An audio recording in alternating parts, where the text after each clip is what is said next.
Olá, sou o professor Bruno de Oliveira Monteiro do INATEL, Instituto Nacional de Telecomunicações, atualmente ministro da disciplina de Eletrônica Digital 1. Neste capítulo 3, estaremos dando continuidade à nossa disciplina que aborda sobre mapa de Carnot e simplificação de circuitos. Essa aula 9 iremos falar exatamente sobre o mapa de Carnot utilizando 4 e 5 variáveis. Lembrando que é uma continuação da nossa aula 8, em que nós abordamos o mapa de Carnot com 2 e 3 variáveis. Tá?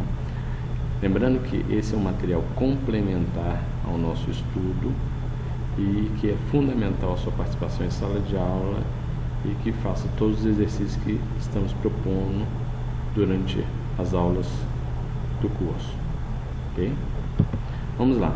O diagrama de Veil-de-Carnot para 4 variáveis, então o que eu tenho que ficar atento? Que 2 elevado a 4, 16. Então, para 4 variáveis eu vou ter 16 combinações diferentes. E aqui estão os quadrantes das 16 combinações. Então, esse é o quadrante todo, tá? É o mapa inteiro para as 4 variáveis.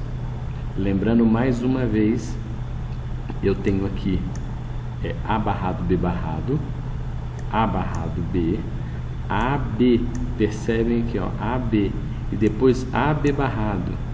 Por que isso? Porque o mapa de Carnot ele é montado de forma que você migre de uma célula para a célula vizinha, superior ou abaixo dela, ou as células adjacentes, tá? Porém só variando de 1 bit. Então eu tenho aqui, ó, A barrado, B barrado. Então quando eu vou para baixo eu tenho A barrado, B, tá? Então variou somente uma variável, ó, apenas a do B. Quando eu vou de B e aqui, ó, A barrado, B, eu vou para AB e eu não vou para AB barrado. Tome muito cuidado com isso, tá? A montagem da sequência é essa. A mesma coisa nesse sentido, de C para D, tá? Então, quais são os tipos de combinações? 2 elevado a 0, uma combinação com apenas uma célula. 2 elevado a 1, 2 células. 2 elevado a 2, 4 células. 2 elevado a 3, 8 células. E 2 elevado a 4, 16 células.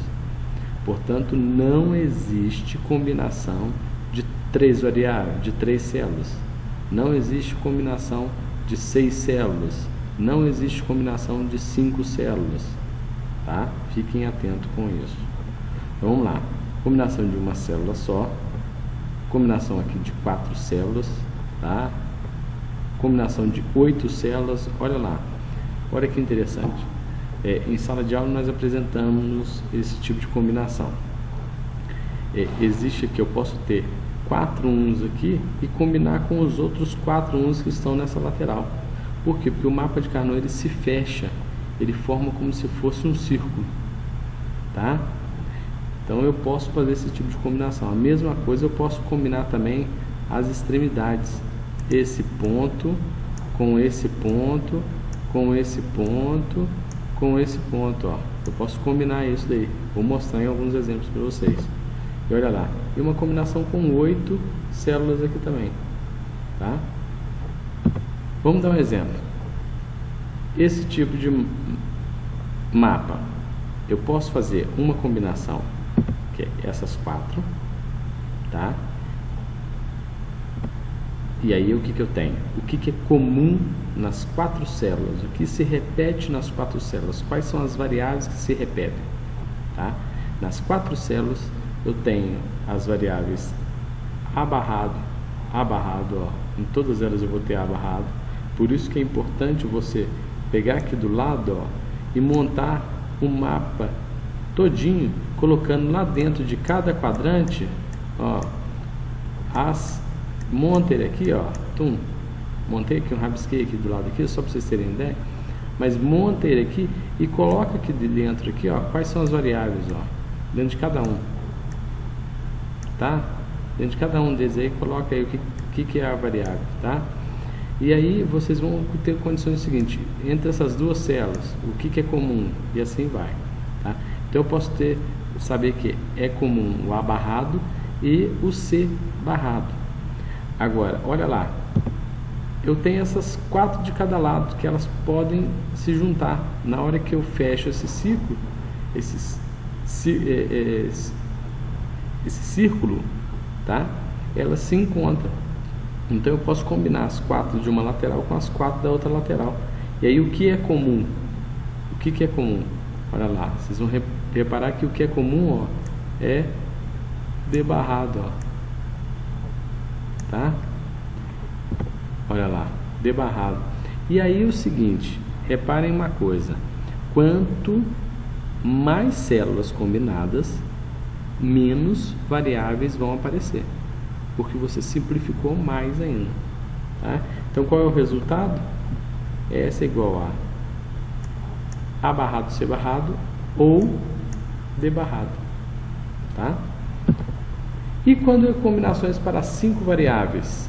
5 variáveis é o seguinte, eu monto 2 quadrantes de 4 variáveis, onde eu chamo um quadrante de E barrado e o outro quadrante de E. Tá? Então as variáveis que estão no quadrante E barrado vão entrar somente nesse quadrante. Aquelas que têm o E vão entrar apenas nesse quadrante. E aí eu posso fazer combinações entre elas aqui, ó. E eventualmente eu vou ter as duas repetindo nos dois. E aí é onde eu vou fazer a combinação dos dois quadrantes, tá? Eu posso ter uns só em um deles e posso combinar esses 4 uns da lateral, tá? 4 uns numa ponta e assim vai. Vamos fazer um exemplo aqui. Olha só, imagina que eu tenha uma tabela da verdade e que a composição da tabela da verdade posicionou os uns, tá, nesses quadrantes. Então vamos para as montagens, olha lá. Eu posso agrupar esses 4 uns e aí eu tenho uma resposta. Tá? O que é comum entre esses 4 uns? Ele está na coluna, olha aqui, ó, na coluna do C barrado, D barrado, e está no quadrante do E barrado. Então olha a resposta. C barrado, D barrado, E barrado. Tá? Agora, vamos lá. Ó, eu tenho esses 4 uns da lateral, das pontas, das extremidades, tá? O que é comum entre esses 4 uns? É o B barrado. Por quê? Os 4 uns estão na linha do B barrado. Os 4 uns estão na coluna do D barrado, tá? Olha lá, D barrado repete aqui, o A barrado repete aqui, o B barrado repete aqui e repete aqui. Então, ó, B barrado, D barrado, mas eles estão no quadrante do E barrado. Então, ó, B barrado, D barrado e E barrado. Agora, olha esse. Eu tenho 4 uns aqui e tenho 4 uns aqui. Eu posso combinar esses 4 com aqueles 4 e formar um grupo de 8. E aí olha o que interessante. Eu vou ter os 4 uns de um lado e os 4 uns do outro estão compondo a linha do B. Ou seja, todos eles estão na mesma linha que é do B. Percebe? Todos eles na mesma linha do B. Todos eles também na mesma linha do D. Então as variáveis que repetem é B e D, são comuns nos 4, tá? E a do E? Não, porque o E não é comum nos 8, porque eu estou combinando esses 4 uns com aqueles 4 uns. Então o E não é comum, então o E é eliminado, tá? Então, lembrando, por que eu olho isso? Porque é as variáveis que são comuns, tá? Por que sempre as variáveis que são comuns? Porque se eu pegar pelo postulado da distribuição e fizer colocar a variável que é comum em evidência, ela permanece no circuito e as demais são cortadas, tá? Então, por isso que é pego sempre as que são comuns aí, tá? Então, ó, a resposta final é qual? É essa daqui, ó, C barrado, D barrado, E barrado, ou D barrado, D barrado, E barrado, ou B e D. Então tá aqui, ó, essa é a resposta. Essa é a resposta da simplificação desse circuito, tá? Então eu quero que vocês façam esses exercícios, mas lembrando, vou colocar alguns exercícios aqui, lembrando que uma das maneiras de se representar o complemento de uma variável é utilizando apóstrofo. Portanto, eu posso chamar A barrado igual a linha. Então vou colocar alguns exercícios aqui e vou utilizar a representação do apóstrofo para representar a barra. Tudo bem? E agora eu estou usando com 3, com 4, com 5 variáveis aí. Tentem fazer esses exercícios aí. E qualquer dúvida, estou à disposição para tirar qualquer questionamento de vocês aí. Ok? Bons estudos e aproveito para relembrar todas as nossas outras aulas nos vídeos anteriores.